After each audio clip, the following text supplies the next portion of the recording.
सत्य की उपासना, राम की आराधना और देश के लिए बलिदान, यही जीवन है महात्मा गांधी का, जो देश के लिए प्रेरणा स्रोत और प्रधानमंत्री नरेंद्र मोदी के लिए जीवन का दर्शन।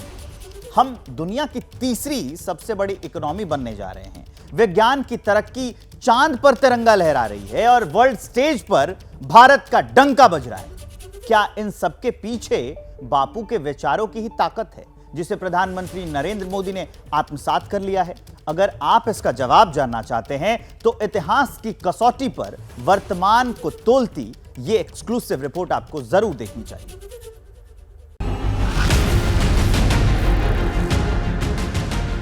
मेरे परिवारजनों, आज का भारत दुनिया को जोड़ने का सामर्थ्य दिखा रहा है। मैं अफ्रीकन यूनियन के अध्यक्ष को G20 के स्थायी सदस्य के रूप में अपना स्थान ग्रहण करने के लिए आमंत्रित करता हूं।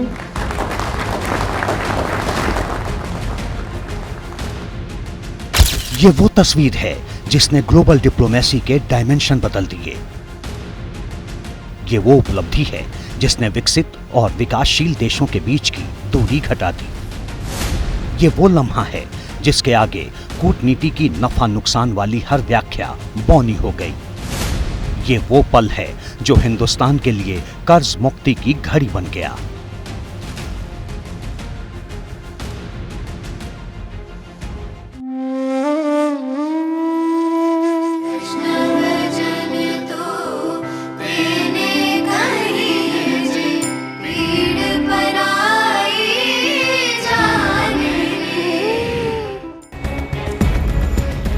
हिंदुस्तान ने तो अफ्रीका को सिर्फ गांधी दिया था, लेकिन अफ्रीका ने हिंदुस्तान को महात्मा लौटाया था। यही वो कर्ज था जिसे भारत ने 108 बरस बाद 9 सितंबर 2023 को उतारा।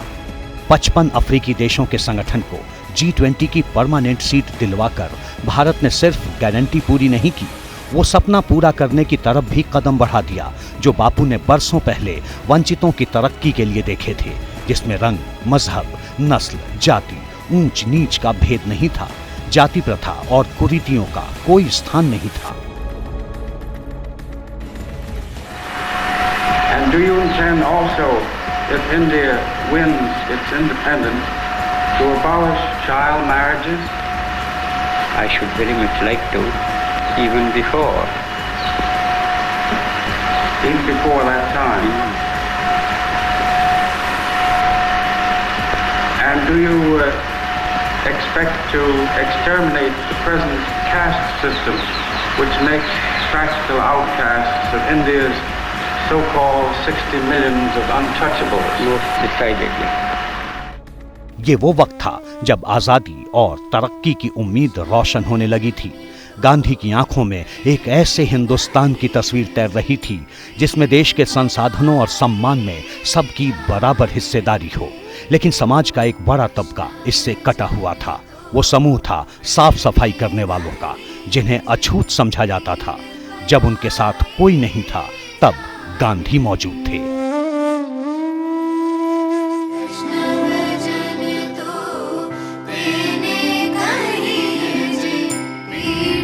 वो साल था 1946। सत्ता हस्तांतरण के मसौदे पर बातचीत के लिए कैबिनेट मिशन भारत पहुंचा। मिशन के सदस्य लॉर्ड पैथिक लॉरेंस के न्योते पर गांधी भी आए। दिल्ली में उनका ठिकाना बनी मैला ढोने वालों की बस्ती, जिसमें रहने वालों को समाज सदियों से हाशिए पर देखता रहा था, लेकिन गांधी के लिए वही मानवता का मूल थे।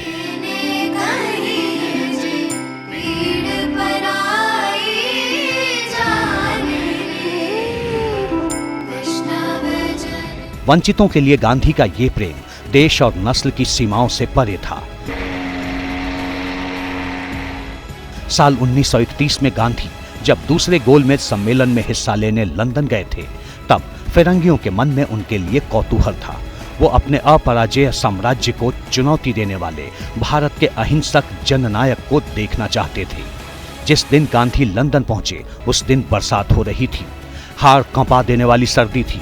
लोग मफलर ओवरकोट में भी ठिठुर रहे थे, लेकिन आत्म गौरव की ऊर्जा से भरे गांधी शॉल और लंगोट में भी मुस्कुरा रहे थे। उस दिन फिरंगी एक ऐसे कर्मयोगी को देख रहे थे जिसे आजादी से कम कुछ भी मंजूर नहीं था। My speeches at the Round Table Conference have been all officially reported. Call that as you like. It is complete independence that we want. दूसरा गोलमेज सम्मेलन विफल हो चुका था। ब्रिटिश हुकूमत का मन मलिन था, लेकिन गांधी ब्रिटेन की मलिन बस्ती में खुशियां बांट रहे थे।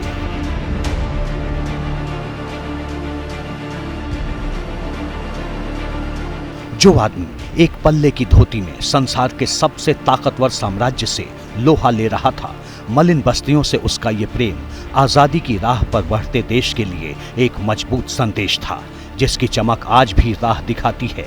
ये तस्वीरें इसी का प्रमाण हैं।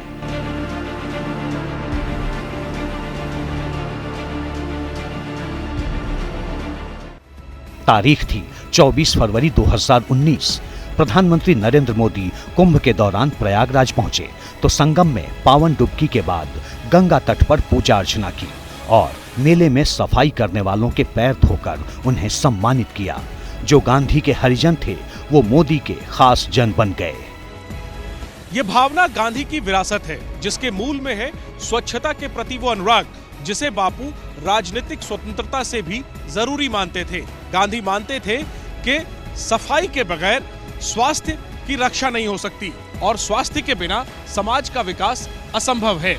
स्वच्छता के प्रति गांधी का आग्रह ऐसा था कि वो अपने आश्रम में झाड़ू भी खुद ही लगाते थे। आजादी की अलख जगाने वाले बापू ने सफाई का पहला अभियान 1915 में हरिद्वार के कुंभ मेले से शुरू किया था।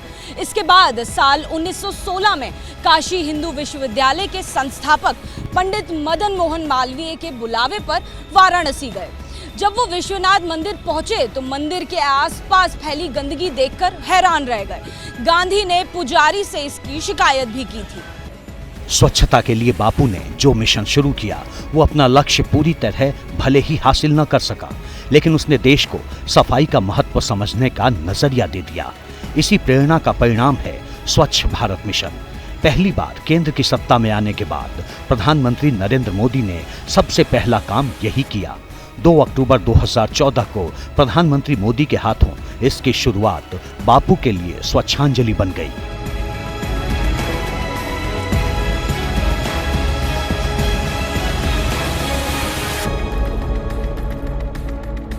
महात्मा गांधी ने हमें गुलामी से मुक्ति दिलाई।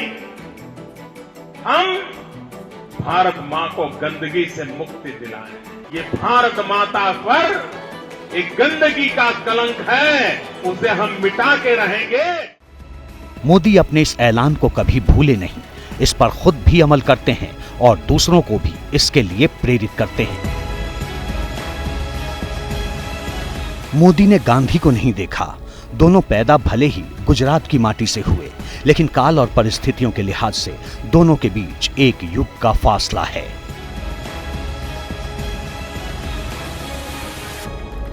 महात्मा गांधी के सामने देश को आजाद कराने की चुनौती थी और मोदी के सामने देश को विकासशील से विकसित बनाने का चैलेंज है।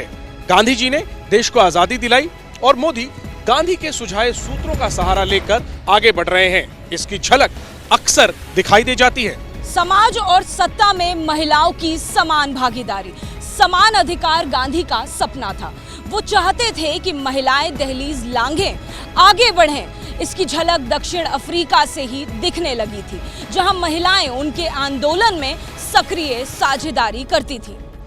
1915 में दक्षिण अफ्रीका से लौटे गांधी के प्रयासों से ही 1925 में सरोजिनी नायडू को कांग्रेस पार्टी का अध्यक्ष बनाया गया। ये वो वक्त था जब पश्चिम में भी महिला नेताओं की संख्या काफी कम हुआ करती थी, लेकिन महात्मा की अगुवाई में चल रही आजादी की लड़ाई में महिलाओं को कभी कमतर नहीं समझा गया। आजादी के बाद गांधी के प्रयासों से ही देश को पहली महिला कैबिनेट मंत्री और महिला राज्यपाल मिली। 15 अगस्त 1947 को सरोजिनी नायडू को उत्तर प्रदेश का राज्यपाल बनाया गया और इसी दिन राजकुमारी अमृत कौर देश की पहली महिला कैबिनेट मंत्री बनी। यह सिलसिला आगे तो बढ़ा, लेकिन उतनी तेजी से नहीं जितनी तेजी से गांधी चाहते थे। इसके लिए मांग उठी चुनाव में महिलाओं के लिए आरक्षण की। स्थानीय निकाय चुनाव में महिलाओं को आरक्षण भले ही 1989 में दे दिया गया, लेकिन विधानसभा और लोकसभा में उनके लिए 33% आरक्षण का मामला सालों तक अटकता रहा। गांधी से प्रेरणा लेकर मोदी ने ये काम भी पूरा कर दिया। नारी जब कोई भी जिम्मेदारी संभालती है तो उस संकल्प को सिद्ध तक ले जाने के लिए वो जी जान से जुट जाती है। महिलाओं के इसी कौशल का, उनकी लीडरशिप का उपयोग अब आने वाले दिनों में देश को होने वाला है, क्योंकि देश भर में पिछले 10 साल में महिला एक शक्ति बनकर के उभरी है। संकल्प से जिस सिद्धि की बात प्रधानमंत्री नरेंद्र मोदी करते हैं, उसका रास्ता भी गांधी ने ही दिखाया था। गांधी के लिए विकास का रास्ता स्वदेशी की राह से गुजरता था। वो मानते थे कि देश की शक्ति आत्मनिर्भरता में है। इस लक्ष्य को पाने के लिए बापू ने चरखे को हथियार बनाया, घर घर पहुंचाया और देखते ही देखते ये भारतीय प्रतिरोध का वो प्रतीक बन गया जिसने ब्रिटेन की सत्ता हिला दी। अपने घूमते पहिए से लंकाशायर की लूट पर लगाम लगाने वाला चरखा भी आजादी के कुछ बरस बाद थम गया, लेकिन इसके जरिए गांधी ने जो सूत्र बताया वो मोदी के आत्मनिर्भर भारत का आधार बन गया।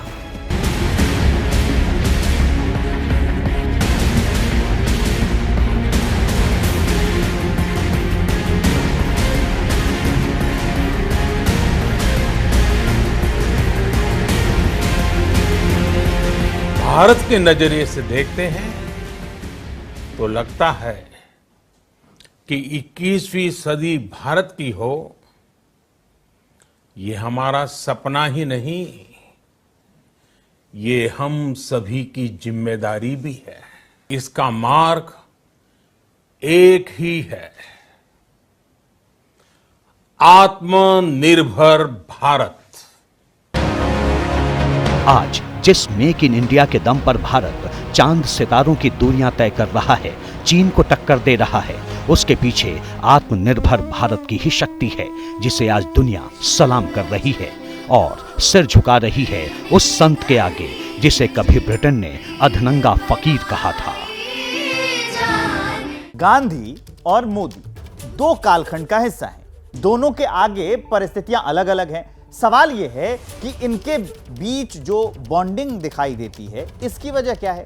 इसका जवाब है अयोध्या में विराजे रामलला, जिनके लिए मोदी की भक्ति जग जाहिर है। लेकिन आप शायद ये नहीं जानते होंगे कि रामलला के दर्शन के लिए महात्मा गांधी भी अयोध्या गए थे।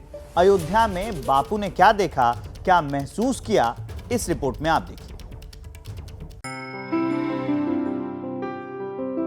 आत्मबल, सत्य शक्ति, सुनने में ये शब्द भले ही छोटे लगें, लेकिन जीवन में उतारना हो तो सुख त्यागने होते हैं, प्राण लुटाना होता है, बैर भूलना होता है, गांधी बनना पड़ता है।